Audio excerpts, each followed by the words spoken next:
खान. मी इयत्ता 4थी ब मध्ये शिकते. माझ्या शाळेचे नाव बालविकास प्राथमिक विद्या मंदिर वडगाव. मी या शिवजयंतीबद्दल 2-3 शब्द सांगणार आहे.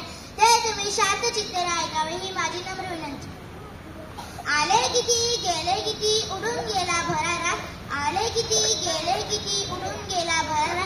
संपला नाही आणि संपणार नाही माझ्या शिवबांचा दरारा. माझ्या शिवबांचा दरारा. सर्वप्रथम महाराष्ट्रात मातीच्या मानमंदिर स्वराज्य स्थापक रयतेचे राजे शिवाजी महाराजांना मानाचा मुद्रा. सन्माननीय व्यासपीठ आजच्या कार्यक्रमाचे अध्यक्ष, प्रमुख पाहुणे, वंदनीय गुरुजन वर्ग आणि माझ्या प्रिय मित्र आणि मैत्रिणींनो, सह्याद्रीच्या कड्यापर्यंत पादर फुटले, डोंगर माते नाही गाव फुटले, झाडे झुडपे शहरातील आणि विशाल नव्याला येतील ज्याच्या पुढे झुकावे लागले. असे रयतेचे राजा, मावळ्यांचे राजा, शेतकऱ्यांचे भोजनांचे राजा त्याला किती विशेषण लावली तरी कमीच पडतील. अशा आदर्श राजा म्हणजे राजा छत्रपती शिवाजी महाराज. शब्दही पडते अपुरे शिवरायांची कीर्ती. शब्दही पडते अपुरे शिवरायांची कीर्ती. राजा शोभून दिले जाते एवढ्या जगाची श्रीछत्रपती. 19 फेब्रुवारी 1630 या सोन्याच्या दिनी शिवनेरी जगण्याचा कडकडाट झाला. सनी चौघेडी वाजले. साऱ्या आसमंतात आनंदाची उधन झाली. या थोर दिनी मासाच्या पोटी बाळ शिवाजीचा जन्म झाला.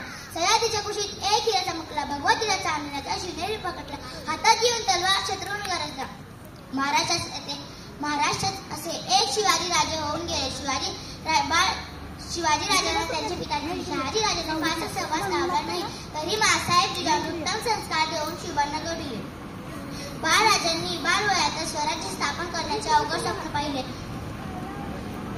स्वराज्य निर्मितीच्या कार्यात त्यांना अनेक अडचणी आले, पण ते स्वराज्य निर्मितीच्या देहापासून ते किंचितही बाजूला सरकले नाही. तानाजी मालुसरे, बाजीप्रभू देशपांडे, जीवा महाला, शिवा काशी, विनोदी परिषद, नेताजी पालकर आणि जीवाला जीव देणारे मावळे त्यांनी तयार केले. शिवाजी महाराज हे अष्टपैलू सर्व गुण संपन्न व्यक्ती पण होते. प्रजेवर अन्याय अत्याचार करणाऱ्या लोकांचा बंदोबस्त त्यांनी केला. त्यांनी आपले अर्धे आयुष्य प्रजेवर कल्याणासाठी खर्च केले.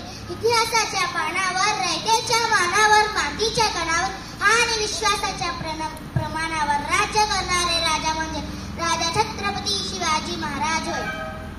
अशा महान राजांना माझे कोटी कोटी प्रणाम करून मी माझे भाषण संपविते. जय हिंद, जय श्री.